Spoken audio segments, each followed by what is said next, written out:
Hey everybody, what is up? Welcome back to Final Trade. I got a question from a patron. I'm going to share it with y'all and I'm going to make a video answering it because I thought it was a really good question and there is a lot to say about it. So here's the question. What I truly am trying to learn is how to build a financially viable business around Magic and possibly Pokemon that has enough growth potential to eventually become either a substantial supplement or even replacement to my professional income.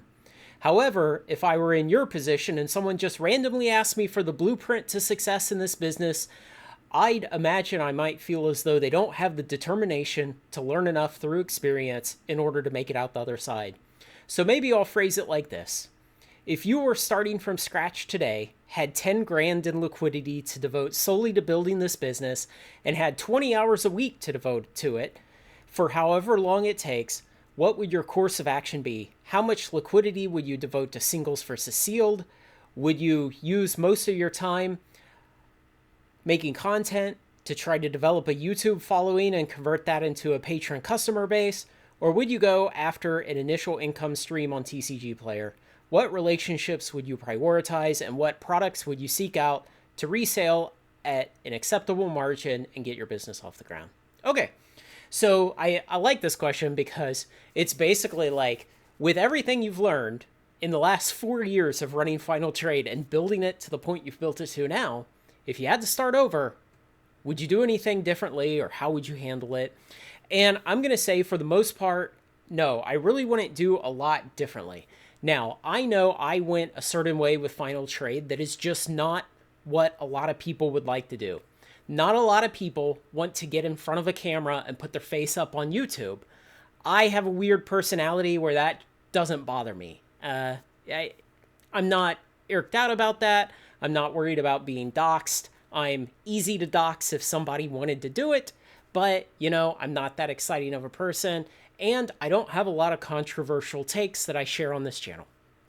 But not everybody is going to want to go the YouTube route, spend a lot of time and effort making videos. And even with the low effort kind of content that I produce, where I literally just sit in front of a webcam and record it, it still takes time. It still takes thought. It still takes effort. And like I've said in the past, I only make about $1 for every YouTube video I make. So you make no money on YouTube. You make money through the networking that YouTube gives you access to. But that's not for everyone, and it doesn't need to be. When I was first thinking about Final Trade in late 2020, and I was kind of laying the groundwork for what I might do as a business, my original, most basic plan for the business was register as a business, so I get tax exemption, go out to the market, buy boxes, throw them in a closet, sit on them for 5 years, and then start selling them. And this is something that I talk about from time to time using the analogy of filling the pipeline. Kind of think of it as you have this pipeline and you stuff it full of boxes on one end, and out the other end of the pipeline, 5 years down the road, you pull boxes out, they've magically gained value, and you sell them into the market. And then you use the proceeds to buy more boxes to stuff into that pipeline.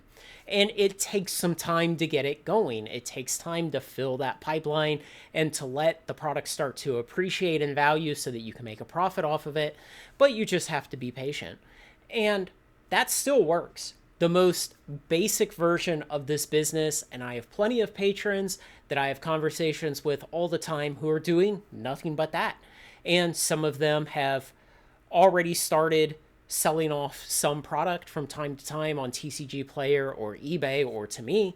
And some of them are simply sitting on it for longer because they're just, they're not at the point where they care about selling any of it off to make profits yet. They have an indeterminate time horizon and they're very patient, and these are appreciating assets. So the most basic version of the business of do nothing except buy, hold, and one day sell is still perfectly viable. And there's nothing in the market right now that makes me believe that that's going to change in the near future. So if you simply were starting from scratch today, you don't want to put your face up there on YouTube, you don't have a giant existing network, maybe you're not plugged in at the local card store with whatever your local trading scene is or anything like that. You're just a guy in his house. it's still perfectly viable.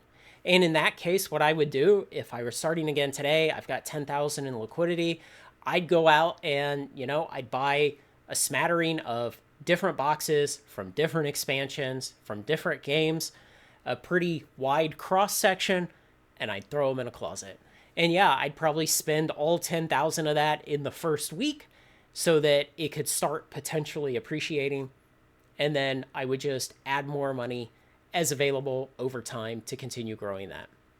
Now, here's where you have to decide how much more complex do you want to make your business from that most simple version. And there's different layers of complexity that you can add on depending on what you're interested in.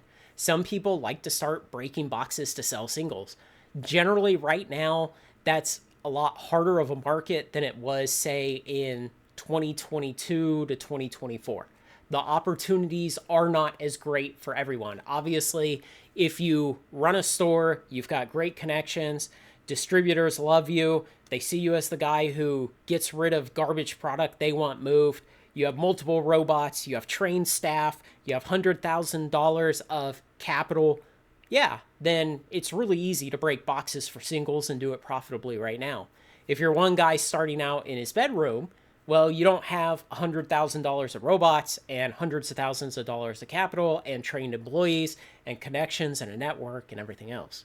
So right now, for those people starting out in their bedroom today, the singles market is a lot more difficult and there are many fewer opportunities. The next time we go into a magic bear market and everybody gets really bearish on buying boxes and there's tons of card stores selling boxes below wholesale to keep from going out of business, well, then there will be tons of opportunity again for regular folks like us to buy boxes, break them, and sell singles profitably. So specifically today, I would not be looking to go into singles again. And really, when I expanded Final Trade into singles in the summer of 2022, I already had some connections. I had some ability to get better prices.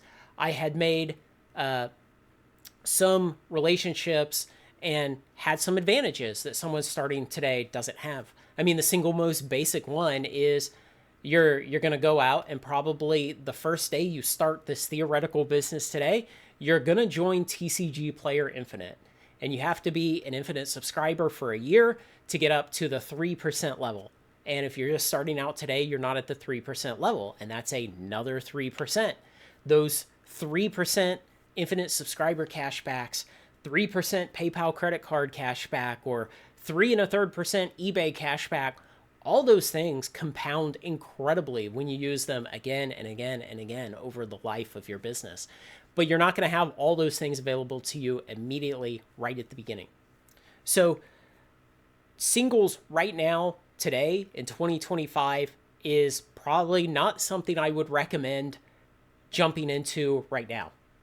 If a year from now, Magic is in a deep bear market and card stores are dropping off like flies, then yes, it will be very profitable once again to break a lot of boxes for singles for regular people like me and your theoretical new business. Okay. And where this patron asks about wanting to turn this business into something that could provide eventually substantial supplemental or even replacement to his professional income, yeah, that's exactly how I saw it from the very beginning with Final Trade, all the way back in 2020 when I first started thinking about it. I thought this is something that I can grow with only a small time input day to day, and over time, as I add capital to it and that capital appreciates, eventually it could either become a supplement to my income if I ever started deciding to take a paycheck out of the business, or one day it might replace my professional income. And yeah, I think that's still on the table. That's all a matter of capitalization. It's a matter of how much money can you pour into this business on a regular basis. And for me, that's been relatively easy compared to most people because I have a good paying professional career that I can tap for money, cash flow on a regular basis to bring into this business and to build up its capitalization, build up its inventory, and allow that inventory to then appreciate in value and grow the business up to this kind of theoretical $1 million inventory point where I think I could quit my professional job and do this full time. And I'm not nearly close to that $1 million inventory point yet. I'm on my way.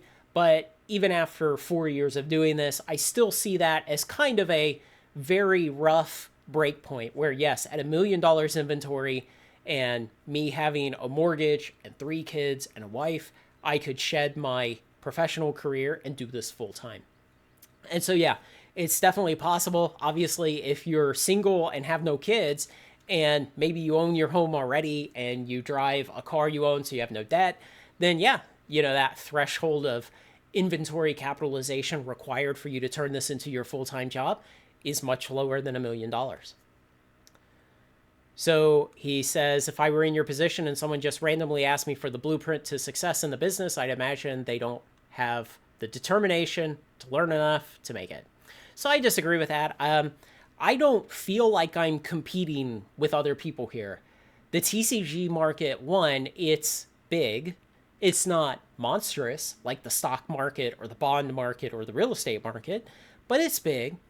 And it is underplayed, is what I would say. There are many fewer people in this market than it could sustain. And so there are gobs and gobs of money to be made here. So I don't feel like telling people, hey, if you just buckle down for 5 years and put so much money a week into capitalizing your business, you can make a lot of money. I don't feel like that takes opportunity away from me in the long run. One, because I have a giant head start. I've been doing this for 4 years. I've built a lot of relationships. I've had a lot of great business opportunities. And it's so large now. Final Trade is so big compared to what I conceptualized it at the beginning that, someone starting today is going to have a long road to catch up and surpass me. Not that they can't, but it's simply going to take a long time. So I don't feel like it creates a bunch of competition. Also, I feel like if 10 people see this video, start this business this month, and in 5 years they've been so determined, so driven, so successful, so smart at running the business that they absolutely eclipse Final Trade, I still don't feel like that takes opportunity away from me.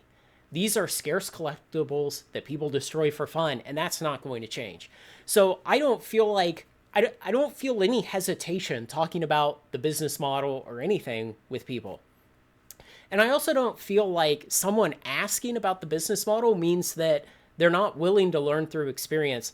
There's something I tell my children a lot, and that's that it's good to learn from your mistakes, but it's better to learn from other people's mistakes. And one of the reasons I started the Patron program so that people could have direct conversation with me is because I've made a lot of mistakes in Final Trade. I've tried things in the business that haven't worked out. I've tried things that haven't worked as well as I had hoped they would work. I've tried things that have failed and then started succeeding. And so I don't feel like sharing that information hurts my business. And I enjoy discussing these kind of things with the people who are interested in learning them. So again, starting from scratch today, $10K in liquidity to build the business. Like I said, I would do all sealed product. I do a smattering of all kinds of different products, expansions, and games. Again, when I say a lot of different games, probably what I still mean is Magic and Pokemon. I still have a lot of Flesh and Blood. I'm still buying Flesh and Blood. I just got tired of the negativity from people every time I would mention Flesh and Blood. Yes, it's still going to be around 5 years from now. Yes, it is still investable. And as far as 20 hours a week to devote to it, I probably spend 20 or more hours a week on Final Trade at this point, between having discussions with patrons, making YouTube videos, filling orders, doing market research, everything else. Yeah, probably 20 to 30 in a week is pretty reasonable estimate. So definitely starting out when you're really not going to be doing much selling at all, then 20 hours a week would give you plenty of schedule to accomplish what you needed to for the business early on. Now, you could also take a strategy of leaning heavily into YouTube. And maybe you have a much better personality than I do for succeeding on YouTube. I'm very dry. My sense of humor is very deadpan. I'm not outrageous. I don't cuss a lot. I don't start drama. I don't start feuds. And so I lack a lot of the things that make for successful YouTubers. I simply come here and I talk about what I want to talk about. I teach the things I would like to teach. And if a small group of people wants to come along with me, I'm very happy for that. And if the majority of people are not interested, it doesn't bother me. But maybe you have a better personality for succeeding on YouTube. And by leaning into that, doing more work on your videos, actually scripting them, which I almost never do, doing video editing, which again, I almost never do, you could succeed on YouTube a lot faster and a lot better than I have. So there's definitely room for that if you are of the personality type. Patrons. Okay, the patronage is another thing. I think it's easy for a lot of channels that produce good content, and I'm not just talking about TCG related or finance related or anything, but in general, if you produce good content on YouTube, it's not hard to find an audience of people who will pay you a couple dollars a month to support it. There are plenty of people out there who are willing to send a couple dollars towards a creator every month to support good content. I make very low effort YouTube content. And so my Patreon program is for people who want to have discussions with me, ask questions about their business, ask me for advice, people who want to get on my monthly sales lists in order to get product below market and want to participate in my sealed sales. And so if you're not making high quality YouTube content and pulling in patrons with that, then you have to have something else of value to offer to patrons to get a patron program running. And so I think that's a big hurdle for a lot of people in the TCG investment space. They have to have product that they can get sufficiently below market price that they can take a cut and then sell it below market price to their patrons in order to make it worthwhile for people to join their patronage. And if you're just starting out with this type of business today, you're not going to have those kind of relationships to provide you with that early on. So Patreon is something that you would want to start doing much, much later. I believe I started Patreon in the summer of 23, or was it the summer of 22? I'd have to go back and look. But, I had been running Final Trade for 1.5 or 2.5 years before I started Patreon, and the Patreon program was much different back then than it is now. I was not able to offer as much back then as I can now. Would you spend your time making content? Already addressed that. Patronage. Income stream on TCG Player. Yeah, so starting to get an income stream established on TCG Player, the way that I recommend doing that is sell some singles. Find some singles that you want to sell, put them up there, you'll sell them slowly. The big thing about TCG Player is just kind of building that early reputation of 50 or 100 or 150 feedback, just to show people in the market that, hey, I'm not an absolute goofball. I know how to mail a thing and get it to a destination. And from then on, you could just sell sporadically on the platform when you wanted to move a couple of boxes, and you would have a good account to do that on top of. I would definitely recommend TCG Player over eBay because TCG Player caps your selling fees at $50 per item. So even if you're selling a $1,000 box, you're only going to pay a $50 maximum fee. Now, you will also pay a 2.5% transaction fee on the sales tax that the customer pays, or you have to pay the transaction fee on the entire amount, but the market fee is capped at $50. The 10 or 10.5% market fee is capped at $50. So that definitely helps you out when you start selling high dollar items on TCG Player. What relationships would you prioritize? That is a difficult question because for the most part, the relationships you're going to gain in this business are unforeseen. And a lot of the business relationships that I have with Final Trade, the most lucrative ones, are not ones that I actively sought out. They are ones where people approached me because I was on YouTube, because they had watched my content. Typically, they join my Patreon and then offer some kind of business opportunity. And the several times that's happened, it's turned into either small things on short time scales all the way up to very, very large and lucrative relationships that are ongoing. And so I I hate to say that you're dependent on luck, but you can go secure some of those relationships yourself. But in my experience, the biggest and best ones have come to me. Now, one thing you can definitely do is go meet the owners of all your local card stores. Go in and just stand at the counter and talk with them and buy something. And, at some point, you can ask them, hey, if you ever have a bunch of product you're just trying to move that's not going, I may be able to help you out. And a lot of them will be receptive to that. The smart ones will take your sales tax information and get you set up so everything's convenient on that front. And I have had patrons who had unbelievable relationships with local stores to the extent where they would walk in and they would buy hundreds and hundreds and hundreds of booster packs for $1 to $2 each because the store was just looking to get rid of it to raise some capital. And you just have to be the right person in the right place. You have to be the person who reliably has cash on hand when somebody is desperate to sell. And those kind of local relationships with the owners of your local stores, you can definitely go seek those out. And again, this comes down to personality. If you're a good, outgoing, charismatic personality, it may be easier for you to make those relationships. If you're introverted and shy and you have maybe too much anxiety, then yeah, it's going to be harder for you to make those relationships. So you can try to prioritize some of them, but in my experience, a lot of them and a lot of the best ones, they kind of come to you.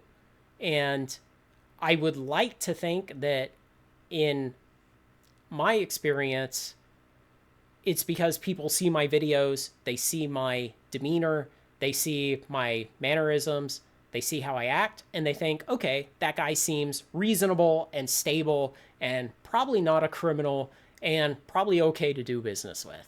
And so then, they extend an invitation, we do some small deals together, and it grows from there. But just starting out, it's difficult because you may not know anyone, you haven't built a reputation, you don't have the kind of reputation already established by having something like a YouTube channel or a Patron program.